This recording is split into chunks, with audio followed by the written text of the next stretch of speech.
and welcome back to the She Gallery Show. Thank you for being with us. You are live with us today with our special guest, TSEL ONE. Thank you for being with us. Thanks for inviting me. Yes.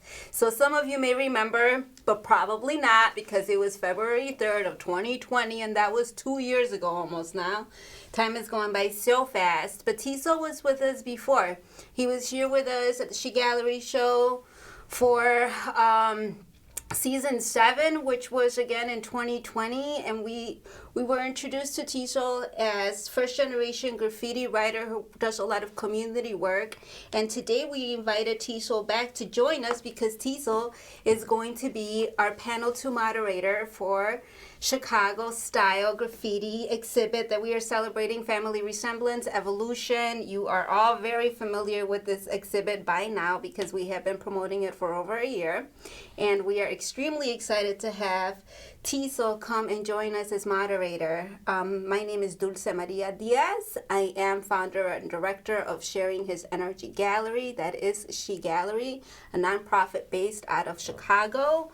We've been around since 2014. Our first exhibit was Pave Way, and we introduced the graffiti writers that I personally grew up with that I thought should have some light and recognition.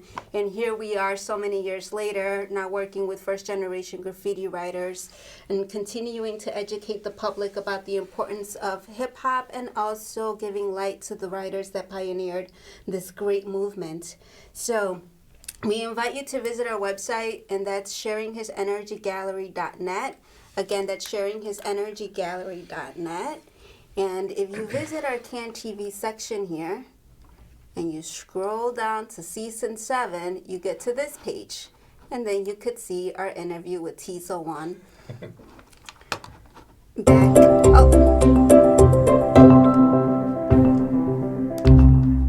Hello. Back in 2020. Oh. Years ago. Yeah, time goes by so super fast. So Nino, TSEL, what have you been up to since 2020? Oh, wow. Staying home, trying to not catch the cooties. I painted last year at Red Can, a really great a paint event in South Dakota.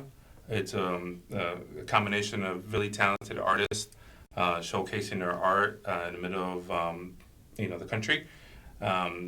Sponsored by the Cheyenne River Youth Project, a lady named Julie. Really wonderful people there. If you ever get a chance, go online and look at some of their work. And that's what I did last year. And other than that, just raising my family and still painting graffiti at home when I get a chance. All right. Awesome. So you came on our show February 3rd, 2020, and then March happened, and then everything changed. The entire world changed. And I think everybody had a chance to really reflect on themselves, what they were doing, what they wanted to do. And I think that a lot of the writers that were presenting during this exhibit have also gone through their own personal setbacks. And very recently, all of the hip-hop community lost Peely. Now, Peely, you said you went to his funeral. Can you talk to us a little bit about Peely and how that affected the hip-hop community? I first used to see Peely up on the north side. He used to have a fantastic letter style because really simple, 4 letters. But what made Peely stand out in my estimation, is he wrote his birthday. Nobody writes their birthday, and that's kind of something personal. So he would write November 2, and he would draw these little characters with his name. But I went to his wake. It was a lot of graffiti writers there, people I know personally. One of the things that I told them is that our circle is getting smaller. With Peely gone, he was a big influence to a lot of Northside graffiti writers. Without a graffiti writer and talent like Peely, I wouldn't be around. A lot of other artists wouldn't be around. So we lost a big rock from the North Side when it came to the passing of Peely. Okay, so Peely was X-Man, and then he was also a music producer and obviously a huge influence to the hip-hop community. I know that Oracle, who is going to be part of this exhibit, that you all got a chance to meet, he called me. He was devastated. He said the X-Man, the entire crew is devastated, and it seemed like a really big hit. And TSEL was also involved with the fundraiser that we had with Debso for the passing of yours. Now that was another hit that the community take, and you continue to put him up. You continue to show his name. Who is yours to you? He was one of my pupils. I love that man very much. Like all the pupils that I taught throughout the years, he was just one of the kids that would show up to my walls and just watch me paint. And I would always talk to him and other graffiti writers that would come by. But he was real close because he went to school with my daughter's cousin, and he knew my daughter. So all those, the kids from that same age group were all together, and they were a tight-knit group. And he would always come around my house, and I would show him some of my pictures, some of my styles, invite him to my walls to come and paint. And with him gone too, it's to me, I took it personally because he was a really good, big soul, and he had a big future ahead of him. So he will be missed, like every other graffiti writer that has passed and is no longer with us since we started painting this style of graffiti here in Chicago. Can you talk to us a little bit about your relationship with Hate, who also passed away and who you also show a lot of light to? I know you've done a lot of productions in memory of. Hate was another inspiration of mine. Hate was very important to a lot of graffiti writers. He was very important to the early movement of graffiti. He was really close to my brother, who introduced me to graffiti art in 1984. And Hate would always give my brother doodles in his name and said, "Here, give them to your brother so he could learn." So it was because of his lettering style that I began to develop my own letters, and he had an excellent style. His calligraphy, his lettering was just amazing. And he is, as we consider, the Prince of Chicago graffiti, and that's a name that I don't think will ever be erased or forgotten for many years. That's great. That's a good thing. May he continue to live on, and it's all through this movement. Now, where I'm getting with this is so many people that have passed away. Peely was around, since the beginning of the movement? Correct. I saw his name up since 1985. He was up on the north side a lot. He was very instrumental to the north side graffiti, the Red Line, the Howard Line. He was definitely, it was his line. What else can I say about it? And then we have somebody like Peely, who was so influential, that was around from the beginning of the movement. And then you have somebody like Hate, who was also around since the beginning of the movement. Huge influences. And then you have somebody like yours. When did yours come into the movement? How many years later? Oh, he started painting maybe 2006, 2007, when I started seeing him around. So he was young. These were all young. Graffiti started by children, by other children. I was already an adult with children of my own, but he was another child. So it was nice to keep that momentum going and motivate the next generation of graffiti writers, and show them what I learned from another child. So I thought that him, TIC crew, he was part of TIC crew, E-Rex and Cases and all the other guys from that crew. They were all young, very young, coming into this world of graffiti and learning from people like me that were still doing it, and doing their own thing now, and creating their own style and developing their own letter. And they're still doing it now to this day, and that's what makes me proud of them and the work that they've done. And for you guys too, this is generations giving back to generations, really taking the time to share this knowledge. And this is what hip hop does. You go to art school and it's like you have to pay thousands and thousands of dollars to get somebody to talk to you and critique you, and then maybe make you not feel so good about yourself. But hip hop shows you how to find yourself and how to develop your own style and evolve. And it's such a beautiful thing. We thank you for giving the time and recognition back to this next generation. That's very important. Now, why is this important to you personally? Well, I think graffiti saved my life. I think it came in at a perfect time in the history of Chicago. There was the gang movement was starting to increase. Gangs. The gang were all over the place. And I think if it wasn't for graffiti and hip hop coming to the city of Chicago, I would have taken that turn. A lot of other graffiti writers that weren't doing graffiti would have taken that same turn. They wouldn't have been breakdancing. They weren't making music. They weren't, being MCs or being b-boys or doing graffiti. They would have been out there doing bad things. And I think for me, it saved my life, and it came at a great point. Because in '84, you had Beat Street come out, Breaking came out, I think Getting Up, the book came out, Subway Art came out. All those things started rushing in into the mainstream, and we caught it here, and that bug has been inside me since. All right. Now, when he's mentioning Beat Street and Subway Art, we're talking about movies and books, which is also an art form. So because these people took their passions and dedications to form these films and publish these books, everybody else was inspired and sharing this knowledge. So it's just art and art and art being recycled, recreated, and re-influenced, and so on and so forth. And it's a beautiful thing because, like he mentioned, it saved people's lives, and it really brings the communities together. So we are again celebrating family resemblance, the evolution of Chicago-style graffiti. And extremely honored to work with first-generation graffiti writers, curating this exhibit, handpicked 10 of the writers that were believed to help develop Chicago-style graffiti here in Chicago and are still practicing to date, still giving back as writers. And so we have co-curators Pengo, who is a style master. We have Trickster, the godfather of. Everybody says it was Trickster and then everything else. And we honor Trickster. Yes. We were with Trickster last week, and we will continue to see Trickster continue to host. As the season goes on, we are both taking the spotlight to continue to interview people like TSEL and other people that were influenced and who helped influence the writers here from Chicago.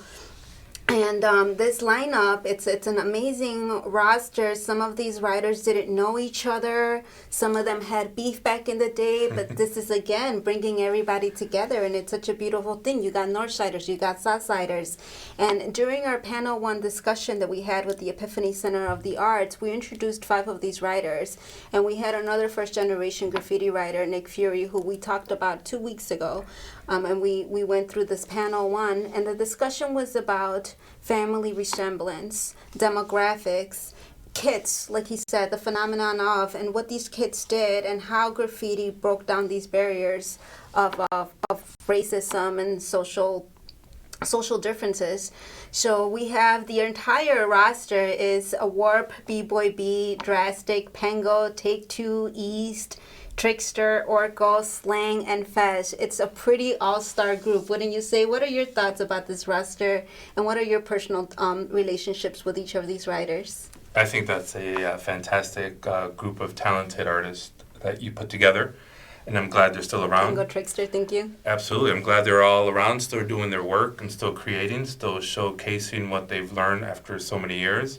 And, and it's one of these genres that you can easily give up, and a lot of people have. They've moved on. A lot of people look down on it. They see it as something bad. Yeah. But these individuals have went on and done a lot of great work. Went on and worked with others. If it wasn't for half of this list, I wouldn't be here.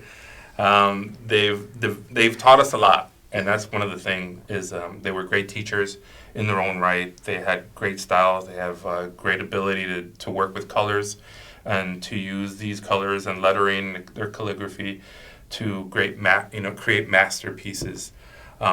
Each and every one of them is in their own class and their own category of style masters. And I hope they keep, for the next 10, 20, 30 years, do the rest and keep making this work and being an influence to the next generation and the generation after that. I mean, they influence me. Every time I see their work, I'm always wowed by it. They're always creating something new. And I'm always like, wow, that looks great. And each individual, when I can see their style, I know their style. I don't just do graffiti, but I study graffiti. So just by learning how they do their work, how their work will come out. But it's always going to change. It's always going to change. The color's always going to change, but it still always looks fantastic, especially on the walls. That's so cool. So one thing that I've noticed that I find really fascinating is how graffiti writers still honor other graffiti writers. You have somebody like TSEL who's been around since '84, and he's still looking up to other graffiti writers. So that's something very humbling, I think, when I hear older graffiti writers still looking up to other graffiti writers that were basically in their same generation. It doesn't, the influential benefit of this is it just doesn't seem to go away. Before we came on, I was like, oh, Trickster was probably gonna come in and host today. He's like, I've never sat on one-on-one with him. It's so cool, like still hearing people still being wowed by other people. That's a beautiful thing. I remember being a little kid, you're innocent and everything is very pure, so you take everything very literal. And I remember being extremely confused. I was like, my sister, Maria, I thought that my sister had all the answers to everything because she was older than me. That's what we think about the older people. We think that older people know everything, and that's not true. We figure that out. And I asked Maria, I said, this doesn't make any sense to me. I said, how come teachers that do all this work hardly get paid anything, and then these like superstars or basketball players, not to say they don't do work, I'm like, how come they get paid all this money? She was like, it's the people that make the people famous. It's the people that make the people. If we put up teachers to a higher value, then maybe they will be getting paid more. But it is up to us. It's economics. It's supply and demand. So it's up to us to value these people. And I feel like the graffiti writers that truly value the roots and the meaning of hip hop really continue to do that without really caring what anybody else says or has to think about them. Graffiti writing for other graffiti writers writing for other graffiti writers, not for the public. That was a question that was brought up during panel 1 discussion.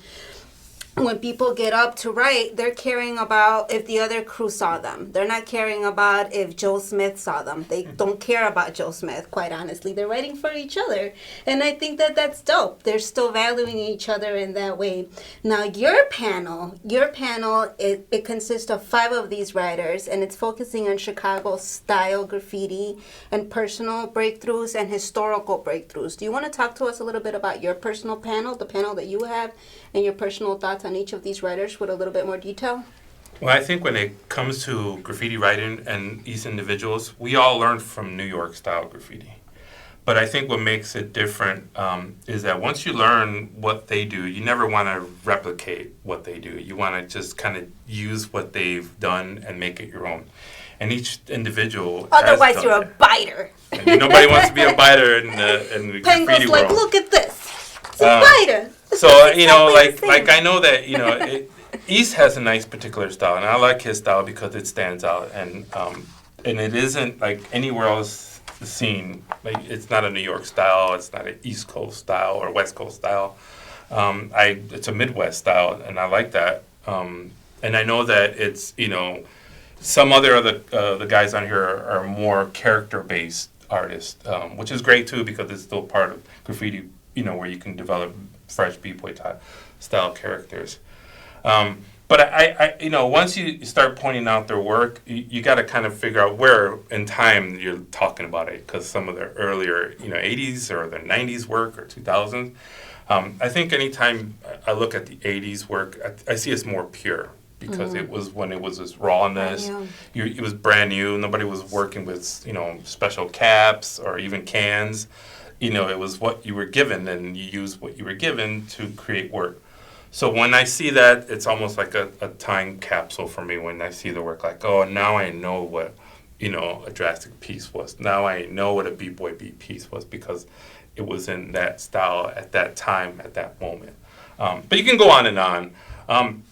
But going back with what you said, I think, to me, I kind of see graffiti as a game, because you're given a name, you put it up, and your peers are the ones who are seeing it, and you're talking to your peers.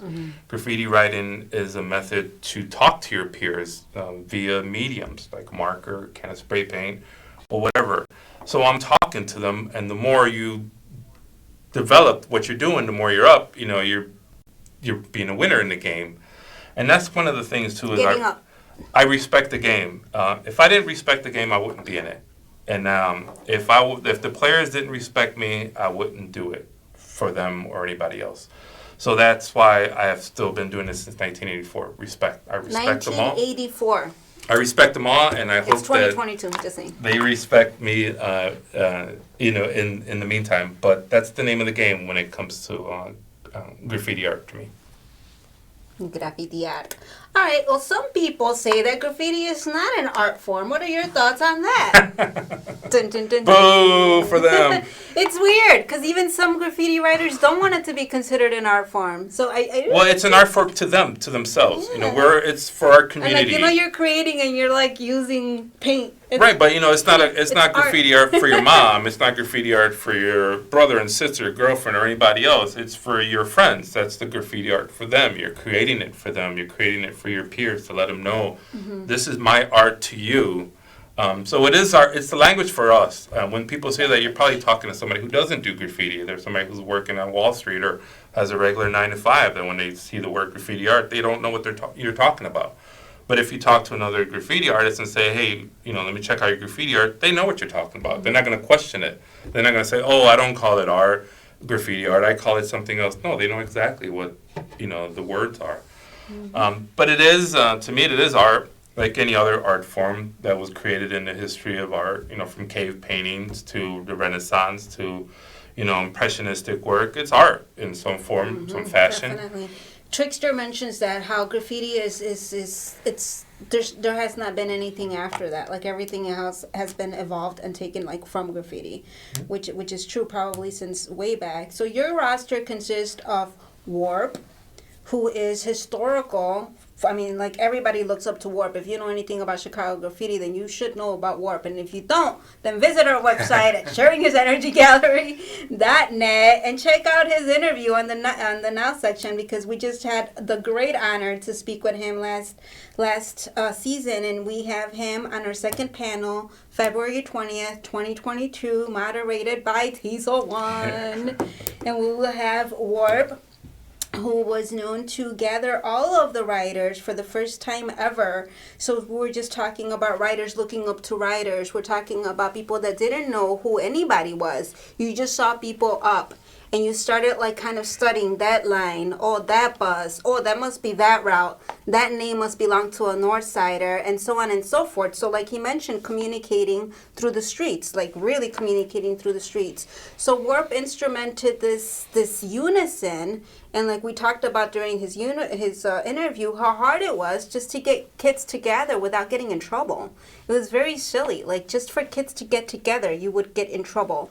So him doing this, getting all of the writers together, helped other writers introduce themselves. That was the beginning of the writers' bench. It was a beautiful movement. And then we have ABC. You have people like Take Two and B-Boy B on your panel who co-started the first Chicago graffiti cruise here ever. How do you feel about that? About having these type of writers on here? And then we have Pango. We talked about earlier, Style Master, and our baby Drastic, who you also got to meet last season. I call him baby because he's the youngest of the first generation crew that we have on our roster. What's that like for you? I think Warp might be the oldest of all the writers on here. Perhaps. Yeah, I know he might be.